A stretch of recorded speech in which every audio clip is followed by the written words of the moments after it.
Good evening, everybody. My name is Vasu. As Bilal introduced me, thank you very much. I'm a doctor who freshly graduated, actually, back in 2023. So I'm not as experienced as you guys here. But I'm here to talk about a study I was part of back in my university days, in my final year of university. And I would like to thank the lead of the study, Professor Giovanni Vento, and my supervisor, Stefano Nobile. The title is, as you can see, Evaluation of Long-Term Effects of COVID-19 in Neonates. So let's go back to the history a bit. No, I know none of us want to remember this virus when it started, but I included this slide just for that meme down there. So COVID-19 is caused by SARS-CoV-2 virus. I'm sure everyone knows. I don't want to go too much into details, but it was first isolated in 2019 in China. Transmission is mostly through aerosols and contact with infected surfaces. The mean incubation period is about 5 to 6 days, and most people develop symptoms in about 11 to 12 days. Clinically, it manifests as fever in 44% of the patients, and with a dry cough in about 60 to 70% of the patients. Myalgia and dyspnea were other common symptoms, and some patients tend to experience some GI symptoms like diarrhea.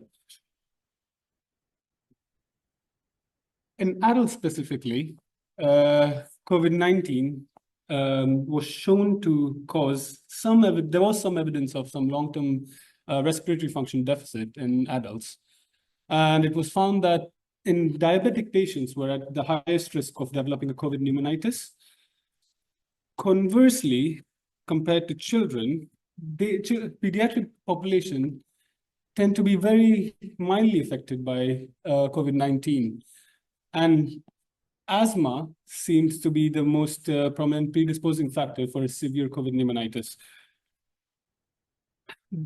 We don't know exactly why this is the case, but some of the reasons behind this is thought to be that children have less exposure to toxins over the years, and lower expression of ACE2 receptors in the nasal epithelium.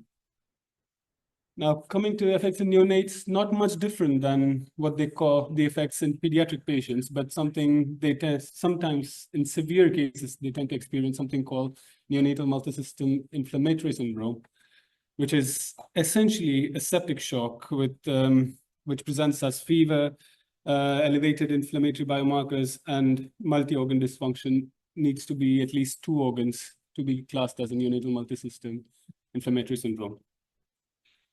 Now, the aim of our study was primarily to assess clinical characteristics of the infants with confirmed COVID-19 infection at birth, and to assess their long-term respiratory consequences. And as a secondary outcome, to evaluate the prevalence of natural history of the lung function impairments, and to correlate them with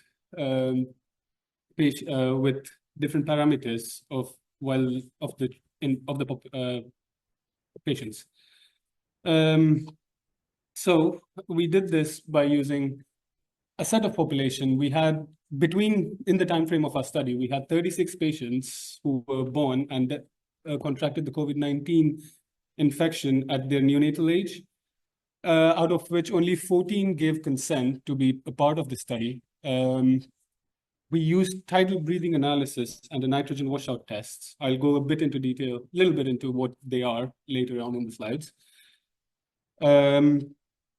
We used the European Respiratory Society and American Thoracic Society guidelines to guide us what the interpretation is of the results. For normative data, we couldn't have a control group in our own hospital, so we used data from the pre-COVID era to compare our results.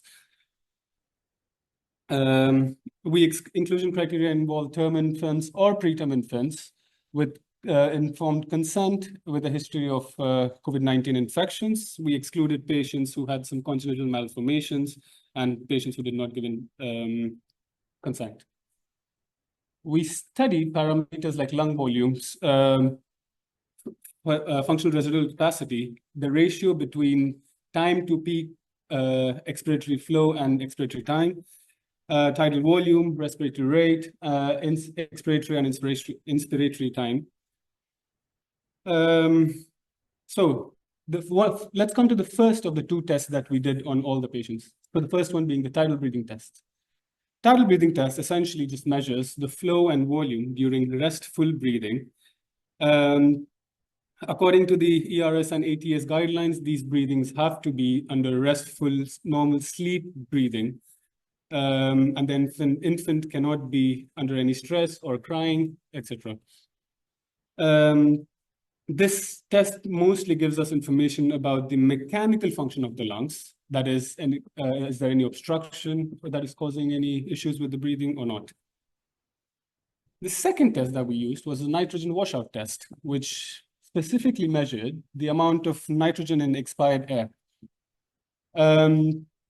Now, this test was used to see the function of the alveoli of the deeper tissues of the lungs to see if there was any problems with exchange of the air between the lungs and the capillaries.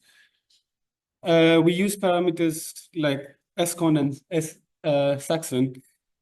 SCON was used to measure the ventricular heterogeneity or homogeneity in the lower airways, whereas Saxon was used for ventilation heterogeneity or homogeneity in the upper airways. Now, what do I mean by ventilation homogeneity or heterogeneity? Essentially means is the air or being equally distributed in the lungs. These were the European Respiratory Society and American Thoracic Society guidelines that we used. And coming to our demographics. Now, out of the 14 patients, we had 8 female patients, 6 male patients, 10 were born at term, 4 were preterms with a mean gestational age of 32 weeks. The mean birth weight Z-score was 0.082, 7 equal distribution between vaginal and C-section deliveries. And only 1 patient of the 14 was small for gestational age. The median ABGAR score at the first minute was 9, and at 5 minutes was 10. Here you can see a list of all the patients, the age at which they caught the infection, the symptoms they had, if any, and the respiratory support that they needed, if any. And in the last column, you can see the age at which they were discharged. Interesting to note is that most of our patients, despite catching at a very young age, were asymptomatic, and only 2 patients needed respiratory support during the course of stay in the hospital. Now, of the 14 who had the first round of tests, we noticed that 12 of them had an abnormal value on the first tidal breathing test. And out of the 4 preterm babies, 3 of them had an abnormal value. We found there were significant differences between the tidal volume per kilogram, respiratory rate, and minute ventilation between patients who caught these COVID-19 infections and compared to the normative data. We tried to find associations between the variables and the abnormal results. We found that an abnormal value is seen in patients who tend to have a slightly higher birth weight. An abnormal respiratory rate was observed in all in the female patients. So 4 patients had an abnormal respiratory rate, and all 4 of them were females. No other significant associations could be made. Moving to the first round of there you can see a nice graph of the tidal breathing test. Moving on to the first nitrogen washout test, the results were acceptable, unfortunately, only in 3 of the patients because of various reasons. And we found that patient 1 had a normal functional residual capacity, normal lung clearance index 5, slightly elevated LCI 2.5.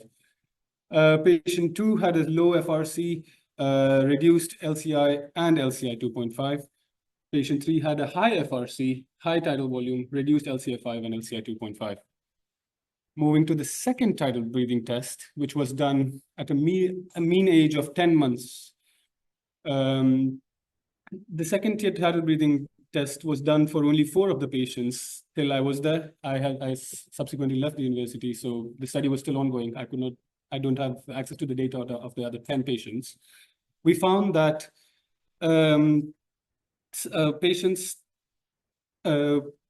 we found that patients tend to, with a higher birth weight, tend to have an abnormality, but only 1 of the 4 patients had an abnormal parameter. And on the second nitrogen washout test, which was readable only in 2 of the patients, patient 1 had a high FRC, normal LCFI, and slightly elevated LCI 2.5. Patient 2 had a normal FRC, elevated LCI5 and LCI 2.5. However, it is important to note that patient number 2 had another bout of an lower respiratory tract infection, for which they had to undergo bronchodilator and steroid therapy and an antimicrobial therapy. So what does this tell us in the end? What is the point of me talking here for 15-20 minutes? Well, we note that the first tidal breathing flow volume test showed significant impairments in the tidal volume, tachypnea, airflow obstructions, and reduced minute ventilation. However, only 25% of the patients had an abnormality in the second test.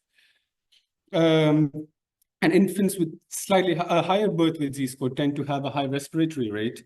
And the nitrogen washout test suggests some ventilation inhomogeneity in the alveolar phase impairments. However, we see gradual improvement over time between the 6-month follow-up and the 12-month follow-up. When compared to adults, children mostly tend to have a less severe effect of COVID-19 and also tend to recover better. Now, the strength of this study was it is still being repeated over time, which gives us more data. It is a prospective and multi-site study. However, the limitations, as you might have guessed before, is a very small sample size and a high dropout rate. We don't have our own control group, so we had to use data from the pre-COVID era, and potential confounding factors like patients having other respiratory infections between our follow-ups and other infections or other issues. In conclusion, the disease is predominantly asymptomatic in infants, and a significant number of patients showed improvements in the impairments of the lung, initially showed impairments in the lung function, however, showed significant improvement later. The study is still ongoing, and continued research will help us to provide a deeper understanding of the respiratory effects. Thank you.